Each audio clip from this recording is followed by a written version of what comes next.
massage therapist, Alistair, as our foot model. He's very kindly donated his feet. And I'm going to go through 3 lots of specific taping and then another tape that you can sort of use in a different area of your foot. So do you want to jump one up? Sure. Yeah. Yeah, both would be good.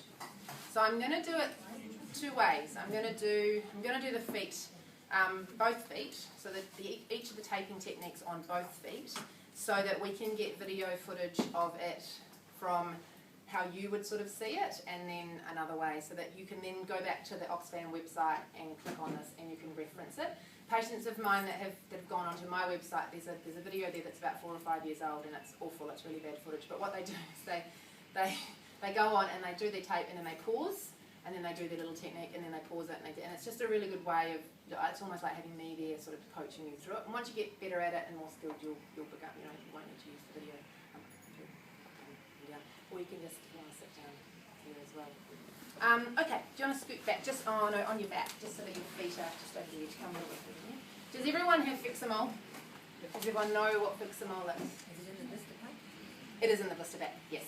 Yeah. So this is what I should have taken shears out in about 10 years ago, because it's gold. Like basically, if you don't have anything else, you must have Fix-A-Mole, and you need the 5 centimetre width. Okay. This tape is the tape that we generally use underneath strapping tape to prevent allergies from the tape, but it is incredibly durable, and this is the tape that I'm talking about when I talk about taping for blister prevention. Okay.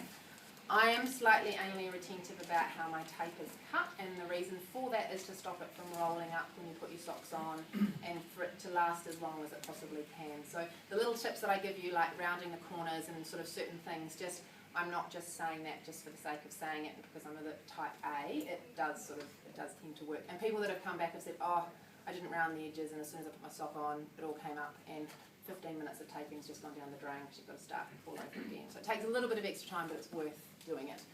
So I'm going to start with the heels, and then we'll move forward to the big toe area and then the toes, and then I'll show you sort of around the arch area. Now for those of you that kind of can't see, does anyone want to, just trying to work, if anyone wants to, from the back row, wants to come and sit down here, you're more than welcome to come down here. Okay, so for the heels, what we need is we need 4 pieces of tape,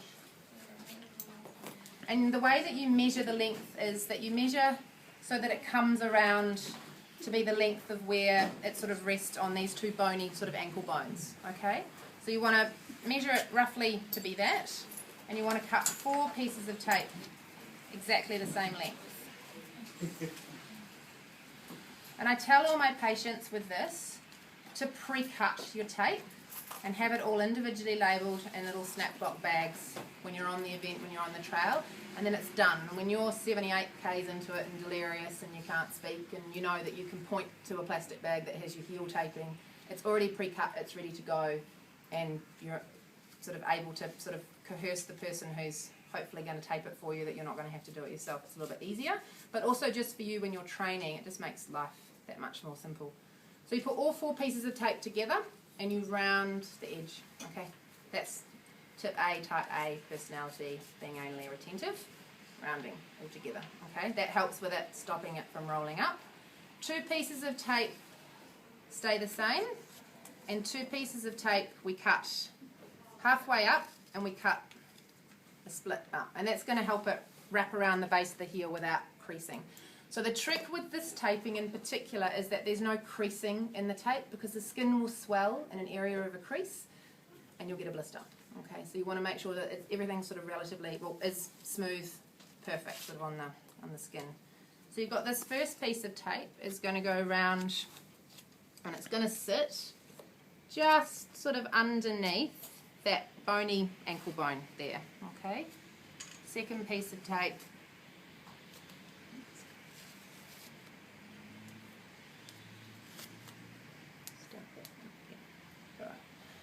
and what you do is you lay it on the skin rather than pulling, because you'll pull all the skin sort of too tight underneath.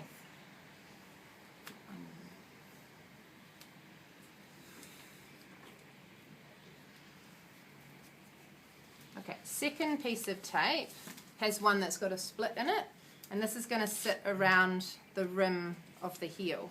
And the trick with this is to get it so that it sits around this rim here, so that it's not sitting too high and it's not sitting down on the plantar surface of the foot. So you want it sitting directly on that rim. And this just takes a bit of time and a bit of practice to get right. And again, you just lay it on the skin. It wants to overlap that first piece of tape that you've put on.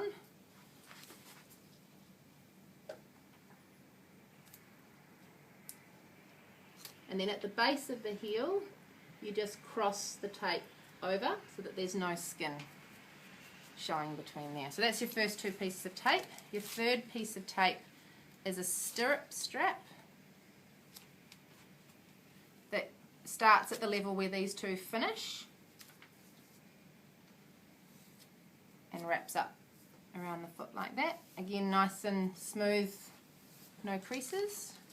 And then your fourth piece of tape, same thing, split at the bottom of the heel, overlaps that piece of tape there, and he's got a relatively large foot, so we have to... No need to apologise. Now, this is the only piece of tape that it's okay to have a little bit of a crease, as long as it's over another piece of tape. So you can correct that as it sort of comes and wraps around this heel, you're going to have a little bit of creasing, so you'll get little sort of tags of sort of tape here. Again, if you are like me, you'll then grab the tag and cut it off so that there's no bumps or lumps anywhere on the tape. Heel taping. Can you turn over and I'll do this from the other angle? See the creases you've got on the inside there? On the other side? See the creases?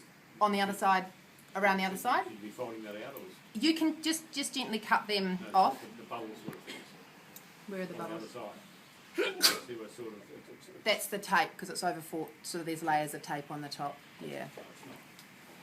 Okay, can we do... Oh, okay. This area here, Yep. should that be flattened in? Right. Ideally, yes, it needs to be flat. Yeah. Now, because he's got a little bit of a piece of tape here, a bit of tape that sort of hasn't completely covered his skin, then you just cut a little bit here. So it's always really good to check. You just cut a little piece of tape, and that just goes directly over the top, so that there's absolutely no skin poking through any of those holes. Okay. So to do it from this angle, same thing. 4 pieces.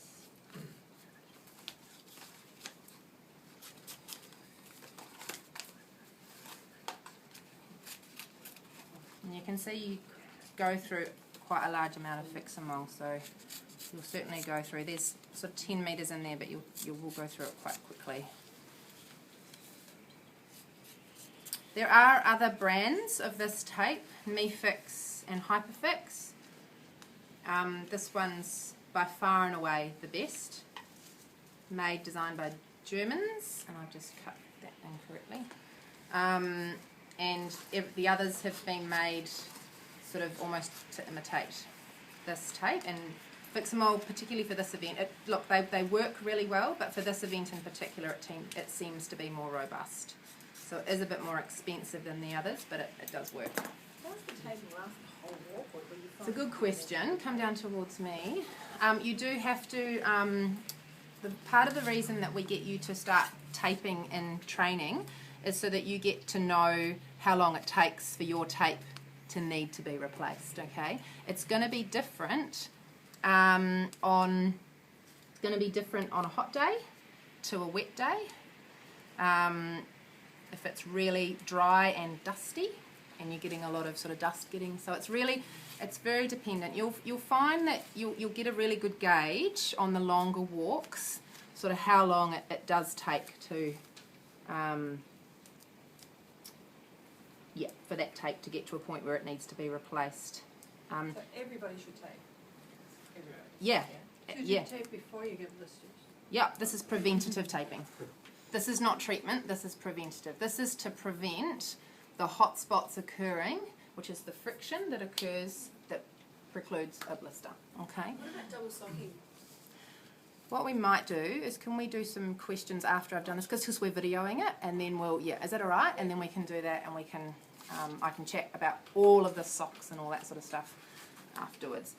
This tape, the idea behind it is that it creates like having another pair of socks on. So in answer to the question, and I'll talk about it a little bit later, you ideally shouldn't need another pair of socks, because this is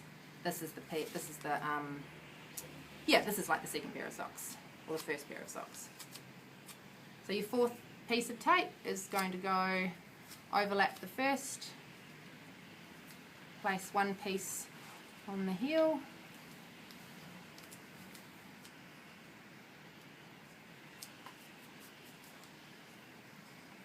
and you're going to cross that over nicely, and then you're going to get these little creases sort of up here, which we talked about, and then you'll snip them off.